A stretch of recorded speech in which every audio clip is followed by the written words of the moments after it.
सेठानी साहब सुप्रभात, करें शुरुआत अपनी लॉन्ग टर्म पिक के साथ। Good morning Anil ji, good morning Neha, good morning सारे दर्शकों को और पैनलिस्ट को। अनिल जी, लॉन्ग टर्म के नजरिए से जो स्टॉक लेके आया हूँ वो है आईटी मिड कैप की कंपनी मास्टैक। मास्टैक पे खरीदारी की राय है 3360 3360 के टारगेट के लिए विद डिस्क्लेमर मार्च 2020। करीबन 4 सालों से हम फंडामेंटली इसको लगातार बार बार रेकमेंड कर रहे हैं। आज फिर से ऐप क्लाउड सर्विसेज में है, यूके यूएस मिडिल ईस्ट में इनका बहुत अच्छा दमखम और बिजनेस एक्सपेंडेड है। Total overall order book $260 million के करीब है। Growth largely health care space से, अमेरिका से आ रहा है, यूएस से, और सेंट्रल गवर्नमेंट के बहुत सारे ग्रोथ प्रोजेक्ट्स आ रहे हैं यूके से। डील मोमेंटम काफी स्ट्रांग है, पाइपलाइन स्ट्रांग है। 16 से 17% का मार्जिन आप एक्सपेक्ट कर सकते हैं आने वाले 3 क्वार्टर में। 12% की आई सीएजीआर से ग्रो हो सकती है और उम्मीद करते हैं कि एबिट मार्जिन 14.4% रह सकता है FY26 में, कंपेयर टू 12% जो अभी हाल फिलहाल है 12.2%। मास्टेक पे खरीदारी की राय है, 3360 का टारगेट, लंबे समय के लिए जरूर खरीदें। तो long term pick SPL mid cap की सबसे पहले सिडानी साहब की तरफ से आती हुई मास्टेक 3360 का टारगेट 12 महीने के टाइम फ्रेम में रखिए अपने पास। लेकिन आइए, सिडानी साहब और चंदन जी हमारे साथ बने हुए हैं, एक एक लॉन्ग टर्म पिक दोनों की तरफ से आगे। सिडानी साहब, आपकी बारी। पोजिशनल पिक कौन सी होगी मास्टेक के बाद? देखिए नेहा, पोजिशनल पिक रहेगा एनसीसी, नागार्जुना कंस्ट्रक्शन, जिसका टारगेट आपको रखना है 340 का, 340 का।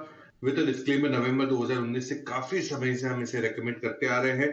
Building, road construction, waterways, mining, ये सारे सेगमेंट में अगर इंफ्रास्ट्रक्चर की बात करें तो एलएनटी के बाद एक नाम जो आता है वो है एनसीसी। बहुत ही बेहतरीन कंपनी है एनसीसी। टोटल सितंबर का जो ऑर्डर बुक था वो 2300 करोड़ के करीब का था। टोटल ऑर्डर बुक 52,600 करोड़ के आसपास का है, जो 2.7 टाइम्स ऑफ द रेवेन्यू, मतलब 2.5 साल के ऊपर के रेवेन्यू को आपको बुक करके देता है। रोबस्ट एग्जीक्यूशन है, क्योंकि इंफ्रा कंपनी में एग्जीक्यूशन देखना बहुत जरूरी होता है। इनकी एग्जीक्यूशन काफी बेहतरीन है, मैनेजमेंट गाइड कर रही है। इस साल में 20 से 22 हजार करोड़ का ऑर्डर बुक और नया आ सकता है FY25 में।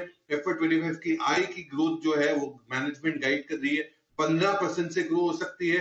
कामकाजी मार्जिन जो है, एबिटा मार्जिन 9.5 से 10% दे सकते हैं। एनसीसी बहुत ही अच्छी company in the infra space, जिसको आप पोजिशनली खरीद सकते हैं 340 के टारगेट के लिए। ऑलराइट, चलिए एनसीसी पे करिएगा फोकस 340 के टारगेट के लिए, 3 से 6 महीने के लिहाज से। आइए, शॉर्ट टर्म पिक्स का वक्त है और एनसीसी के बाद सेठानी साहब तैयार हैं बताने के लिए अपनी पसंद की शॉर्ट टर्म पिक्स। बताएं सर। जी, खरीदारी करेंगे सोना बीएलडब्ल्यू पे, सोना कॉमस्टार, जिसका टारगेट आपको रखना है 770 का। सोना बीएलडब्ल्यू विद डिस्क्लेमर जून 2022 से हम रेकमेंड करते आ रहे हैं सोना BLW. Auto component, differential assemblies, gears इनमें है, और सबसे बड़ी चीज इनका जो रेवेन्यू है वो मैक्सिमम ईवी से आता है। ईवीज का योगदान और बढ़ सकता है क्योंकि ये प्योर ईवी प्ले है। 45% ऑफ द रेवेन्यू जा सकता है FY26 में ईवी से, ईवी की तरफ से। टोटल ऑर्डर बुक सोना बीएलडब्ल्यू का 22,600 करोड़ के करीब का है। 25 से 30% का ग्रोथ मैनेजमेंट उम्मीद कर रही है। सोना बीएलडब्ल्यू टारगेट 770। ऑलराइट, चलिए, तो सोना कॉमस्टार आया पसंद 770 के टारगेट के लिए। तो कमजोरी तो है बाजार में, इसमें कोई डाउट नहीं। आइए, विदा लेने का वक्त है। कुणाल जी, राकेश जी, वागे साहब और चंदन जी, आप सबका और बाकी सारे मेहमानों का भी बहुत बहुत धन्यवाद हमारा साथ देने के लिए। मुझे और नेहा जी को दीजिए इजाजत।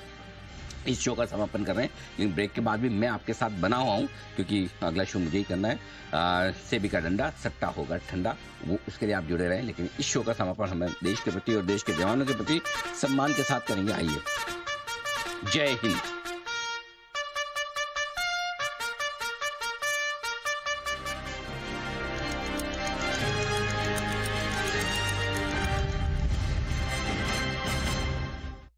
Investments in securities is subject to market risk. Read all related documents carefully before investing. This data is from our research report coverage. Investment in securities market are subject to market risks. Read all the related documents carefully before investing.